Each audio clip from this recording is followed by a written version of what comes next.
What's going on, guys? It's Bobby here, and today I kind of want to do something special.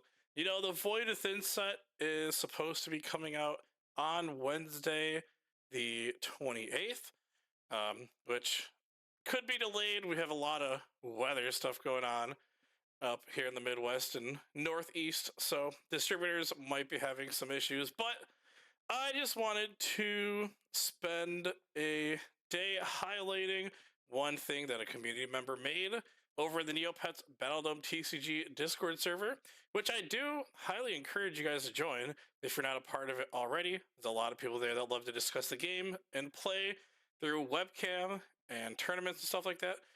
But there was a member of the community that made their own custom cards.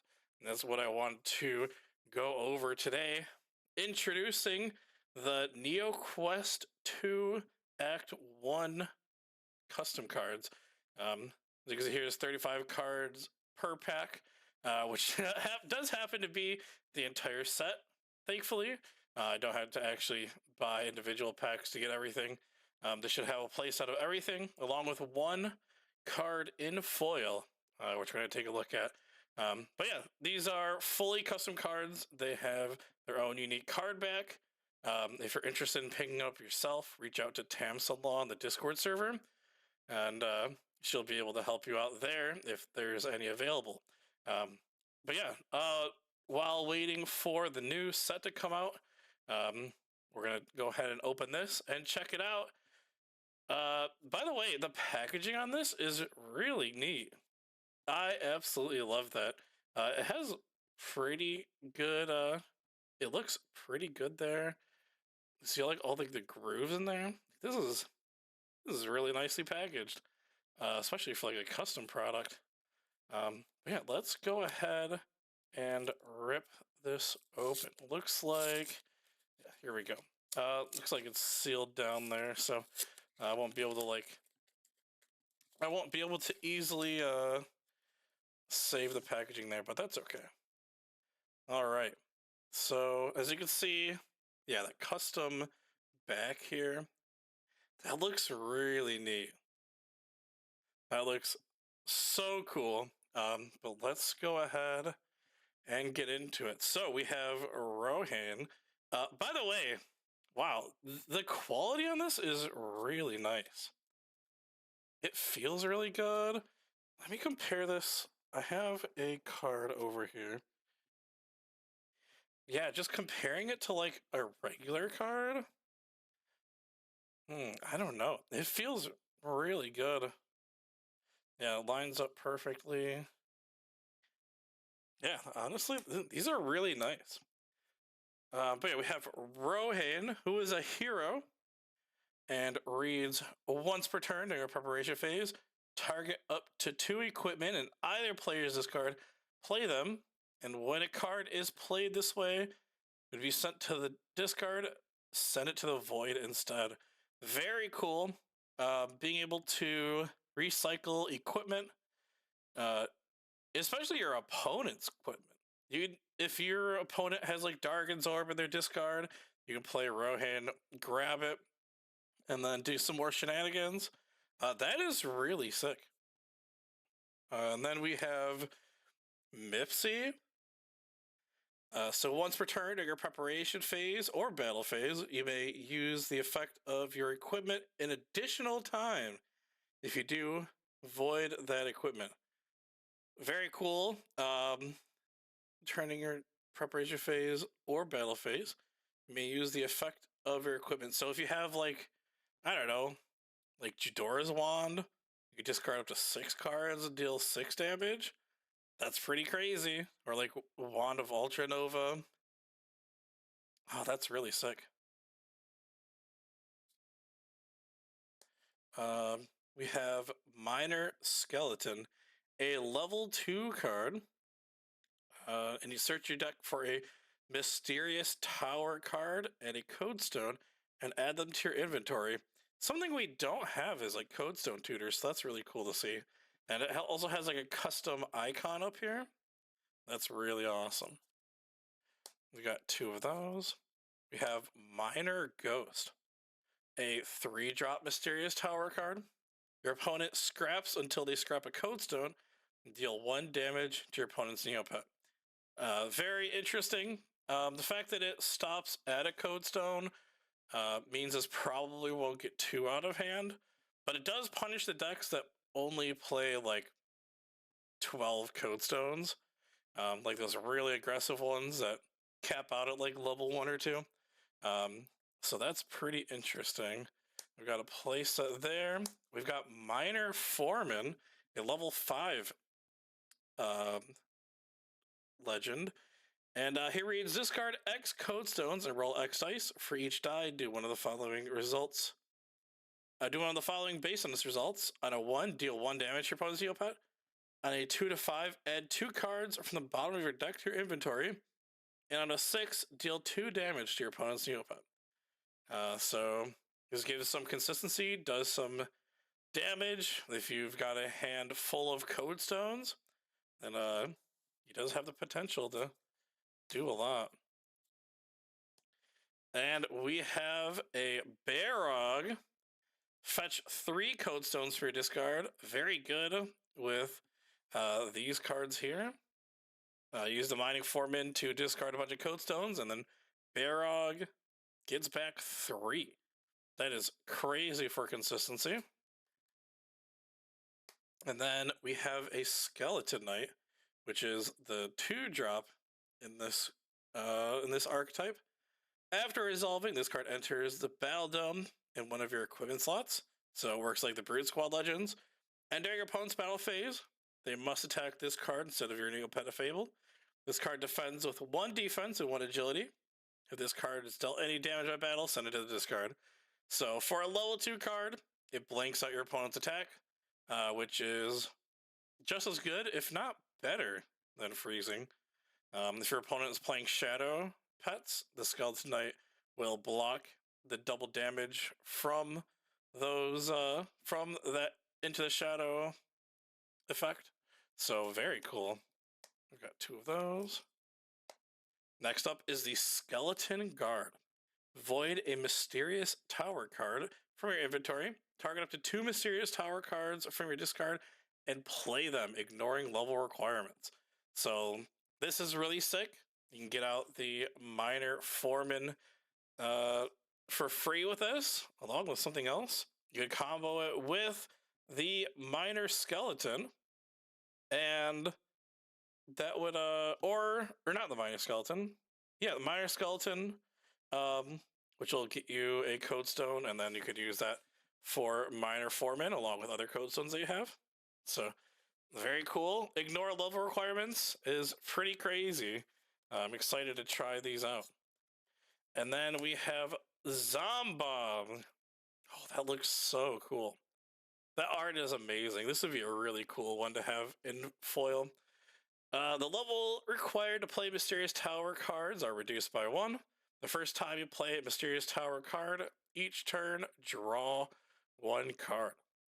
Very cool. A very awesome way to accelerate those out sooner. Very nice. A must-have for the Mysterious Tower deck. And next up, we have Uthare. I don't know if I'm pronouncing that right. Target up to 1 potion in your discard, add it to your inventory. Roll 1 die. On a success, play up to 2 potions in your inventory, ignoring their level requirements. Potions played this turn instead of the void when they leave the battle dome. So being able to recur a potion is pretty cool. And then the ability to potentially play 2 potions, ignoring level requirements, is also pretty neat. I like the theme there where you have to roll for success. Note this does not work with Marina, but maybe there's a place in some sort of like sway deck where you play potions that don't necessarily require a die roll, but you would play this and then get back, I don't know, Judora's potion or something like that, and that you just get to play for free. I think that's really cool. Next up, we have Potrado. Again, sorry if I'm butchering any of these names. This is a level 1. Oh, uh, note the pirate hook icon up there. I don't know what team name that is. Maybe we'll find out here in the future one. Potrado is a Meridel legend. Interesting. Search your deck for 404 card and add it to your inventory. This is if this is the only card you have played this turn, you may play that card instead. Very cool tutor for that specifically, and being able to play an extra card for free. Very cool. Okay, so it looks like this archetype is the 404. We got the Undead Merchant. So during your preparation phase, if this card is in your discard, you may void 2 cards from your discard. If you do, target 1 potion in your discard and play it and recycle this card. And then its on play effect is to just draw 1 card. Fair enough. Very cool. And more potion support. We have Awakening Potion. Ooh, take a Neopet from your round results and switch it with your active Neopet.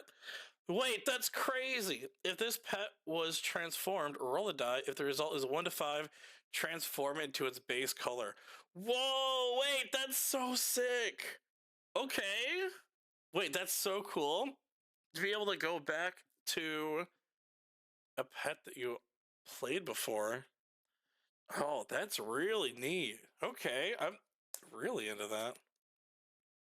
Next up, we have the Hulking Mummy. When this card is added to your inventory, bury this and 1 random card from your inventory. And if you do, deal 2 damage to your opponent's Neopet. And then if you play this card, it goes to the top of your deck. Very cool. Could be some good, like, Awakened support? Question mark? That's really neat. I could definitely see something like that working in there. And then we have the Giant Sand Grundo. Another a forever villain. Once per turn during your battle phase, roll dice equal to your opponent's Neopet. Oh, your opponent's Neopet's agility. For each success, your opponent's Neopet loses 1 defense until the end of turn. Very cool villain, very aggressive. Just popping this down. If you got like a speedy pet like a Uni, you're just getting rid of all their defenses and you're able to get in very aggressively. So, very neat card. Definitely a card I'll be experimenting. We have Chia Zombie, which this one has a different logo to it than ones that we've been seeing. Search your deck for 3 cards and bury them. Roll dice equal to the difference between your Neopet's movement and the movement of your opponent's Neopet. For each success, exhume 1 card in your discard. Yeah, it's that is sick Awaken support. You can just chuck Lonnie and Lily's face down and then immediately exhume them. That is really cool. There's an issue trying to get Lonnie and Lily in the discard, so getting them buried in the discard. So that looks really crazy. We have Demonic Grarl. Void a Neopet in your Neopet deck. Play cards from your inventory equal to the attack of the voided Neopet. For each food played this way, your Neopet may make an additional attack during your next battle phase. Interesting. Void a Neopet in your Neopet deck. Play cards from your inventory equal to the attack of the voided Neopet. And then you get extra attack for using food. Huh. That's very cool. Playing food, I mean, you would be able to play food normally, but I guess if you wait for this, getting the extra attacks is pretty nice. Combo this with, like, I don't know, like, Dargan hot dogs, and, I mean, you can do, like, regular hot dogs.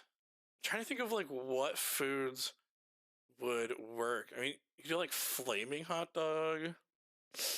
A lot of foods are situational, so you'd kind of have to tech in those like weird hot dogs that don't do a lot, but would be crazy if you comboed it with this. Um, this might take some setup to use. I'm gonna have to look at the current food list and see how this would play in. And then we have Ramtor, uh, another villain. When your opponent plays a card, if it was not the first card they played this turn, they must place 2 cards from the inventory to the bottom of their deck. They do not deal 1 damage to their Neopet. This is similar to the giant spider web, except it kind of locks them down to not being able to play multiple cards. Because if not, then they just minus every turn, which is or every play after the first, which is really crazy. This card is absurd. Ramtor would be really good if this was printed in the regular game. I'm a big fan of that. And then we got Father Sword. This one is really cool. When playing a card from your inventory, you may play a card with a level requirement of 1 greater than your Neopet's level. If you do, send this card to the discard. It's like pseudo ramp for a turn. You know, if you're playing Hearthstone, this is the coin that's in your hand, except it requires a play for a turn. But being able to play a card 1 turn sooner might be pretty good. Curious if there's a way to like break that at all. And then we have the Cardboard Wand. This is a level 2 card. During your preparation phase, when you target 1 equipment in your discard, activate its effect, then void this card. So you can cheat out some really powerful effects. Notably, like Judora's Wand is probably the best in terms of like activated ability. There's also like Vera's Winged Dagger and Blade of Ultranova, which are also pretty good. But those are like the only real good ones that have like activations. I mean, there's like Judora's Curse Sword, but that would only give you a +4 attack. And there's so much better that you could do. But this will definitely be interesting to try out. And if I had to guess, the hollow card is probably behind here. It kind of looks hollow. All right, let's see what hollow card we get. We got a hollow cardboard wand. Heck yeah. That's sweet. Very nice. But yeah, that is it, guys. Thanks for watching. I'll see you guys later. The Voidathin is coming out Wednesday, January 28th, probably. If it does, I'm going to try to get my hands on product ASAP, and I'll be streaming that. So make sure to come follow my Twitch page, link down in the bio. Thanks, guys. Have a good one.